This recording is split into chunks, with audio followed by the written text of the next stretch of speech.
Welcome back to Local Edition. I'm Brad Pomerance. Thank you so much for joining us again. Our guest is Dennis Zine. Dennis is a member of the Los Angeles City Council. Sir, we thank you so much for joining us again.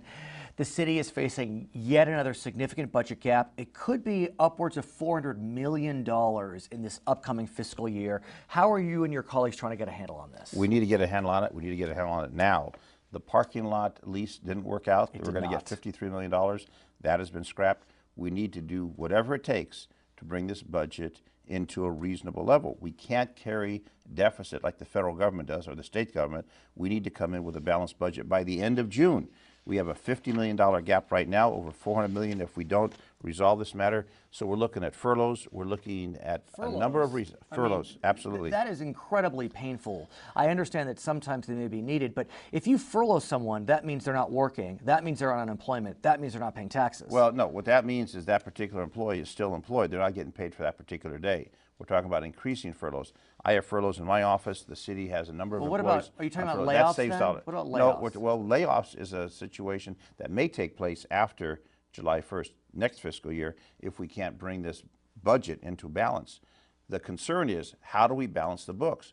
We need to balance it. The majority of the dollars go out in personnel costs. We're not buying equipment. We're not buying fire trucks or helicopters. Let's go back to furloughs. Okay. The current controller, Wendy Gruhl, has said that one of the reasons why the city of Los Angeles is not spending all the stimulus dollars it has received is because of furloughs. Right. We don't have the staff to spend the money. I mean, this sounds backwards. Well, a lot of it's backwards. We'll furlough, for example, Department of Transportation personnel, the parking enforcement. They generate dollars. We furlough those people. It saves in that general fund.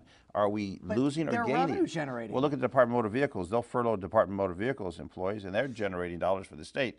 We need to analyze who we're going to furlough. We just don't arbitrarily say we're going to furlough. And I told the mayor what I thought would be a reasonable approach is let's shut the city down one day and say we're going to shut it down. We'll save those dollars, calculate what the deficit is, and then figure it out. We're not going to raise taxes.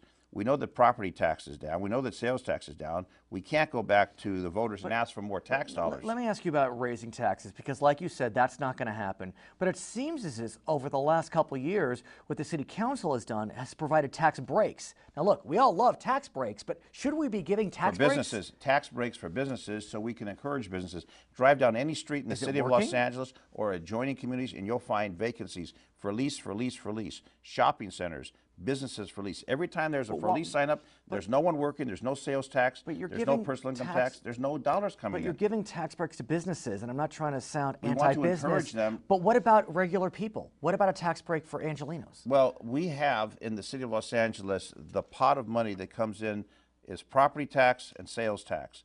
As far as an employee, when they file their state tax and the federal tax, that's a different tax structure. What we fund the city on is basically the dollars in sales tax and the dollars in property tax. Both those are down. The city is not per se taxing individuals. No, we're not. We're taxing businesses. We're taxing the business tax, the gross receipts, etc. The bottom line is when you see vacant storefronts, people are not working, they're not paying tax, and the dollars are not generating for our services. So you believe the tax breaks will actually pay off in the end. Exactly. Because they'll be able to bring in more employees. And we're trying to do that. For example, the movie industry. We told the movie industry, use any city facility, no charge.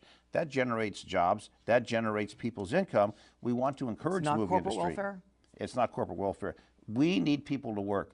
And the federal dollars only go so far. And if you look at the federal dollars that came in, the stimulus package, it's about construction. If you're not a construction worker, you're not going to receive any benefit from that. We need to put people back to work in businesses. We need to develop. We need to develop the land that we have for a positive environment, positive incentive to bring businesses back. Thriving economy has a better community. Dennis Zine, member of the Los Angeles City Council. Brad Pomerance, thanks for watching. Back to HLN.